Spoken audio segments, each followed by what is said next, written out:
అందరికీ నమస్కారం. Welcome back to our channel విజేత స్టడీ సర్కిల్. ఆంధ్రప్రదేశ్ ఉద్యోగులు మరియు పెన్షనర్లకి పెండింగ్లో ఉన్నటువంటి డిఏ, డిఆర్ సంబంధించినటువంటి మనకి పెన్షనర్ అసోసియేషన్ వారు ఇచ్చినటువంటి ఒక ప్రకటన మన వీడియోలో చూద్దాం. అంతకన్నా ముందుగా మన ఛానల్లో ఉద్యోగులు మరియు పెన్షనర్లకు సంబంధించి జీతాలు, పెన్షన్లు, డిఏ, పిఆర్సీ, సర్వీస్ మ్యాటర్స్ సంబంధించి ప్రతి అంశాన్ని వివరిస్తూ విశ్లేషణ చేస్తూ 100% ఖచ్చితమైన తాజా సమాచారంతో వీడియో చేయడం జరుగుతుంది. అలాంటి వీడియోస్ కావాలనుకుంటే మన ఛానల్ సబ్స్క్రైబ్ చేసుకొని ఫాలో అవ్వండి. మీకు తెలిసిన వారికి తెలియచేయండి. అలాగే ఇక్కడ మీరు లైక్ చేసిన తర్వాత హైప్ అని కనిపిస్తుంది, దాని మీద టచ్ చేసి ఓకే చేసినట్లయితే ఆ వీడియో ఎక్కువ మందికి చేరే అవకాశం ఉంది.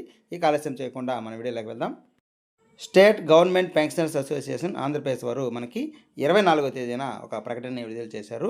పెండింగ్లో ఉన్నటువంటి 30 నెలల కరువు భత్యం డిఆర్కి సంబంధించి వెంటనే చెల్లించాలని మనకి లెటర్ రాశారు. దానికి సంబంధించి రాష్ట్రంలో వృద్ధ పెన్షనర్ల చెల్లించాల్సినటువంటి 30 నెలల కరువు భత్యం బకాయిలను 1/7/2018 సంబంధించి తక్షణమే విడుదల చేయాలని పెన్షనర్ల సంఘం ప్రభుత్వాన్ని డిమాండ్ చేసింది. ఈ మేరకు ఆర్థిక శాఖ జాయింట్ సెక్రటరీ శ్రీ గౌతమ్ అల్లాడ గారిని సంఘ నాయకులు ఒక వినతిపత్రం సమర్పించారు. డి వెంకటేశ్వర్లు సెక్రటరీ జనరల్ గారు దీంట్లో ఉన్నారు. అయితే దీనికి సంబంధించి డిఆర్ అరియర్స్ 30 నెలల పెండింగ్లో ఉన్నటువంటి వారి కొంతవరకు మనకి జనవరి నెలలో జమ కావడం జరిగింది. అయితే ఇంకా కొందరికి అలాగే పెండింగ్లో ఉన్నాయి కొన్ని జిల్లాలు. వాటికి సంబంధించి ఆ అమౌంట్ రిలీజ్ చేయాలని చెప్పి అడగడం జరిగింది. అలాగే గత ప్రభుత్వం హయాంలో పెండింగ్లో ఉన్నటువంటి 7,300 కోట్లు విడుదల చేయడంపై హర్షం వ్యక్తం చేశారు. ఈ మధ్య కాలంలో పదవి విరమణ చేసినటువంటి గ్రాట్యుటీ, కమ్యూటేషను, జీపీఎఫ్ బకాయిలు 31 నాటికి క్లియర్ అయ్యాయని, ఇంకా ఎన్హాన్స్మెంట్ లీవ్కి సంబంధించినటువంటి క్లియర్ కావాల్సిన బకాయిలు ఉన్నాయని, ఈ విధంగా పెండింగ్లో ఉన్నటువంటి సమస్యల గురించి తెలియజేశారు. అలాగే లేటెస్ట్గా వచ్చినటువంటి మనకి జీవో 21/10/2025 తేదీన జారీ చేసినటువంటి జీవో ఎంఎస్ నెంబర్ 63 ప్రకారం మనకి 10% డిఆర్ సంబంధించి చెల్లింపు మనకి మొత్తం 10% ఏప్రిల్లో ఇస్తామని చెప్పారు. కానీ ఇంతవరకు దానికి సంబంధించి బిల్లుకి ఆప్షన్ అనేది ఎనేబుల్ కాలేదు. దానికి సంబంధించి అడగడం జరిగింది.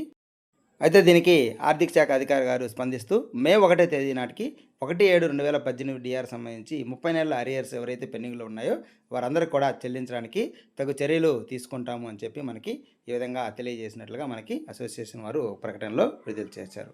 అయితే ఇంతకుముందే మనకి బొప్పరాజు వెంకటేశ్వర గారు మనకి సెక్రటరీ జనరల్ గారిని కలవడం జరిగింది.